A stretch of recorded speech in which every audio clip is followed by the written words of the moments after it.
કે ગુજરાતમાં કેવું વારંવાર પ્રદૂષણ છે એના ઉપરનું. કારણ કે વારંવાર પ્રદૂષણ અંગેની ફરિયાદો અલગ અલગ વિસ્તારમાં આવતી હોય છે. એમાં હજીરા જે વિસ્તાર છે ત્યાં ભારતની સૌથી મોટી મોટી કંપનીઓ છે, કેટલીક ઇન્ટરનેશનલ કંપનીઓ પણ છે.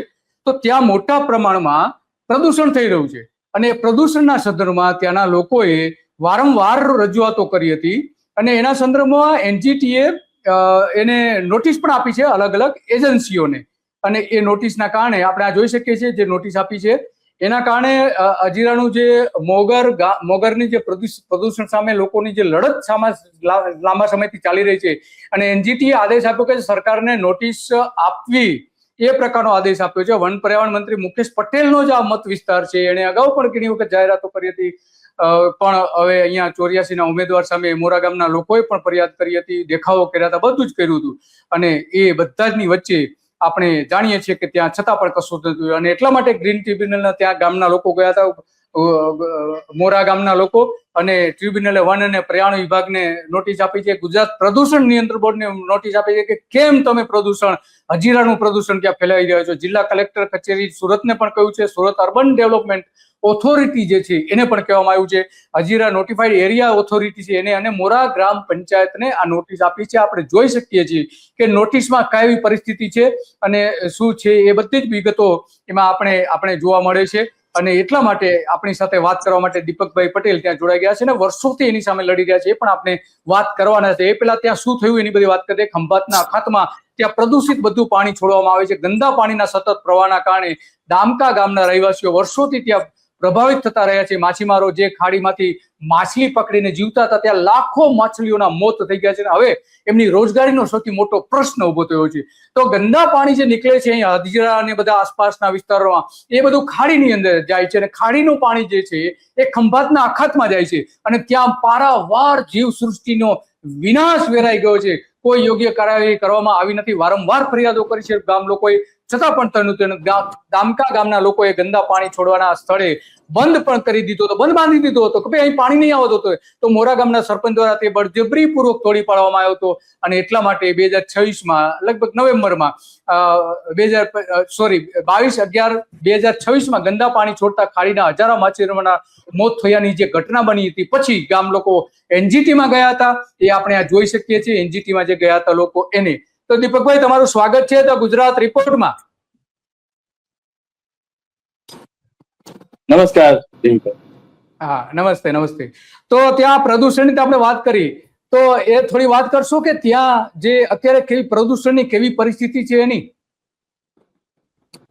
સર તમને સાચી વાત કરું ને તો છેલ્લા 6 મહિનાથી લગભગ અમે સતત કાયદાકીય લડતની શરૂઆત કરી છે અને આ ગત 25 તારીખે અમારી કાયદાકીય લડતમાં થોડે અંશે અમને થોડીક સફળતા મળી છે એવું કહી શકું છું. છતાં પણ મોરા ગ્રામ પંચાયત દ્વારા જે ગેરકાયદેસર ગટરનું પાણી બંધ કરવું જોઈએ એ હાલની તારીખમાં પણ નથી બંધ અને ખુલ્લે આમ જ દરિયામાં કોઈ પણ પ્રકારના ટ્રીટમેન્ટ વગર પાણી છોડવામાં આવી રહ્યું છે. એમાં માછલા મળી રહ્યા છે અને એ ગટરનું જે ગંદુ પાણી છે એની આજુબાજુ જે ઘાસ ઉગ્યું છે ગટરિયું, એ ઘાસ આપણા ઢોરો પશુઓ ખાઈ રહ્યા છે. એ ગટરનું પાણી આપણી ગાય માટે પી રહી છે. હું તમને એમના વિડીયો અને ફોટો આજની તારીખના મોકલું છું. તમે કલ્પના કરો કે આ લોકો કેવા પ્રકારનું પ્રદૂષણ કરી રહ્યા છે. તો જે દીપકભાઈ જે વિડીયો મોકલેલા છે એ પણ જોઈએ કે કયા પ્રકારે ત્યાં પ્રદૂષણ ચાલી રહ્યું છે. આ જોઈ શકાય જે માછલીઓ જે મરી ગઈ હતી એ માછલીઓના મોત આપણે આ જોઈ શકીએ છીએ મોટા પ્રમાણમાં. અને દીપકભાઈ એની ફરિયાદો પણ દરેક જગ્યાએ કરી હતી, છતાં પણ એનો કોઈ ઉકેલ આવ્યો નથી. દીપકભાઈ, તો હવે કેટલા માછીમારોને અસર થઈ રહી છે? આ મોરા ગામની વસ્તી કેટલી છે? સાહેબ ખાસ કરીને મોરા ગામની મતદાર યાદી પ્રમાણે જો વસ્તી ગણવા જાય ને સાહેબ તો કદાચ 2500 ની ટોળા આજુબાજુ છે. પરંતુ મોરા ગામમાં પરપ્રાંતીય ઇન્ડસ્ટ્રીયલ જે કર્મચારી કહો કે કામદાર કહો લગભગ 1 થી 1.5 લાખ જેટલા પરપ્રાંતીય કામદારો રહે છે મોરા ગામમાં અને તમામનો 1 થી 1.5 લાખ હાલમાં રહે છે સાહેબ. ઓન રેકોર્ડ તમને કહું છું. એક 1.5 લાખ લોકો પ્રદૂષણમાં, અને બધાનું પ્રદૂષણ હજીરાથી આવી રહ્યું છે? ના, મોરા ગામમાંથી રહી ગયા છે. અને મોરા ગામ એક એવો ટેકરી વાળો વિસ્તાર છે કે એનું ટોટલી ગટરનું ગંદુ પાણી ટ્રીટમેન્ટ કર્યા વગર સીધું દામકા ગામની હદ થઈને છોડવામાં આવી રહ્યું છે દરિયામાં. અચ્છા, દરિયામાં છોડવામાં આવે છે. આ આખો વિસ્તાર સાહેબ CRZ માં આવે છે. CRZ માં? અને ત્યાં આવી પરિસ્થિતિ હોય તો અત્યંત બહુ ગંભીર કહેવાય કે ખરેખર આ જે પરિસ્થિતિ છે એ પરિસ્થિતિ ચિંતાજનક તો છે જ, હજીરાની બરાબર બાજુમાં. અને ત્યાં આપણા મુકેશ પટેલ પર્યાવરણ પ્રધાન હતા, એ વિસ્તારમાંથી ચૂંટાઈને ગયેલા હતા, અને એની જ્યારે એના વિસ્તારમાં આવી હાલત હોય તો બહુ અત્યંત ગંભીર કહી શકાય. અચ્છા, દરિયાને કેવી અસર થઈ છે? આપણા પાણી જે દરિયામાં નાખવામાં આવી રહી છે એના કારણે અમારા ખાસ કરીને ડામકા અને વાંસદા ગામમાં છે ને આખો હળપતિ સમાજ છે સાહેબ. ડામકામાં લગભગ 200 થી 200 હળપતિ છે. એમાં લગભગ 50 થી 60 પરિવાર રહે છે, અને વાંસવામાં 50 થી 60 પરિવાર રહે છે. આપણે સાહેબ એ લોકોની રોજગારી છીનવાઈ ગઈ છે. આ એવા માછીમાર છે જે પગડિયા છે, જે દરિયા કિનારે, ખાડી કિનારે જઈને લેવટા, કચલા, માછલા જેવા પકડે છે. અને એ માછલા આ દરિયાના છીછરા પાણીમાં, એટલે એકદમ ઓછું જે ભરતીનું પાણી આવે ત્યારે હોય ને ભરતીનું પાણી ચાલ્યું જાય તેમાં આ માછલા પકડે. આ ગટરિયા ગંદા પાણીના કારણે માછલા આવતા જ નથી સાહેબ દરિયામાંથી, અને એ લોકો એકદમ બેરોજગાર થઈ ગયા છે અને દારૂ જેવા વ્યસન પર ચડી ગયા છે. ઓહ, તો એની સીધી અસર એ થઈ કે આ પ્રદૂષણના કારણે તો આવી આખી પરિસ્થિતિ ઊભી થઈ છે. તો હજીરા ઇન્ડસ્ટ્રીયલ એસ્ટેટ જે છે ત્યાં અલગ અલગ પ્રકારની ઇન્ડસ્ટ્રી જે ઊભી થઈ છે એનું પણ પ્રદૂષણ આ દરિયામાં જતું હશે ને, માછલાઓને અસર કરતું હશે ને? ના સાહેબ, એમનું પાણી અમારા આ જે મોડા દ્વારા છોડવામાં આવે છે તેની સાથે સીધું કોઈ કનેક્ટ નથી.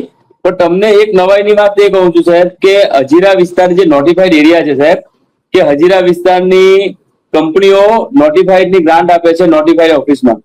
સાહેબ છેલ્લા 10 વર્ષથી 2015 થી 2025 માં 105 કરોડ રૂપિયા એમણે જમા કર્યા છે અમારા વિસ્તારના વિકાસ માટે.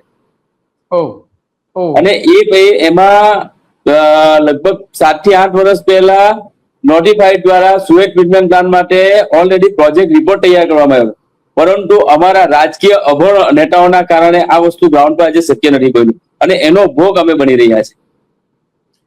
તો સીધી વાત છે, ગામ લોકોનો ભોગ બની રહ્યા છે. તો હવે એનજીટીમાં તમે ગયા પછી એનજીટીએ શું કહ્યું છે? સાહેબ ગત 25 તારીખની હિયરિંગમાં માનનીય જજ સાહેબે સ્પષ્ટ સૂચના આપી છે કે પહેલા તો તાત્કાલિક ધોરણે આ જે ગટરનું પાણી છોડવામાં આવે છે એને બંધ કરવામાં આવે, અને Mora gram panchayat, Surat urban authority, SUDA, GPCB, માનનીય કલેક્ટર સાહેબ અને ગુજરાત સરકારના જે તે જવાબદાર વિભાગે 4 અઠવાડિયામાં એમનો જવાબ તૈયાર કરીને મોકલવાનો છે, એમનો રિપોર્ટ. 4 અઠવાડિયાની અંદર જ, એટલે કે એક મહિનાની અંદર મોકલી દેવાનો છે. હા, 1 મહિના. 29 તારીખની હિયરિંગમાં એમને બધા જવાબ રજૂ કરવાના છે કે તમે આ ગટરનું પાણી ટ્રીટમેન્ટ કરીને છોડવાનું, અને એને કોઈ પણ પ્રકારનું પર્યાવરણ નુકસાન નહીં કરવાનું, એ પ્રકારનો આખો રિપોર્ટ બનાવીને મોકલવાનો છે. અચ્છા, યસ. હા, તો એનો મતલબ કે તમારે જે વર્ષોથી લડતા હતા, આઈ થિંક લગભગ તમે છેલ્લા 6 વર્ષથી લડી રહ્યા છો 2020 થી આ મુદ્દે, તો હવે છેલ્લે કમસે કમ 5 વર્ષ પછી તમને સફળતા મળી છે એવું ગણો છો તમે એને? સાહેબ આંશિક સફળતા મળી છે. અમારે તો આ જે ગટરનું પાણી છે એક પણ ટીપો અમારા દરિયામાં છોડવા દેવાની અમારી એ છે જ નથી. તમે કોઈ પણ સંજોગમાં પહેલા સુએજ ટ્રીટમેન્ટ પ્લાન્ટ નાખો, એની ખૂબ જ જરૂર છે. એના માટે અમારી પાસે અવેલેબલ પૂરતા પ્રમાણમાં જગ્યા છે સરકારી,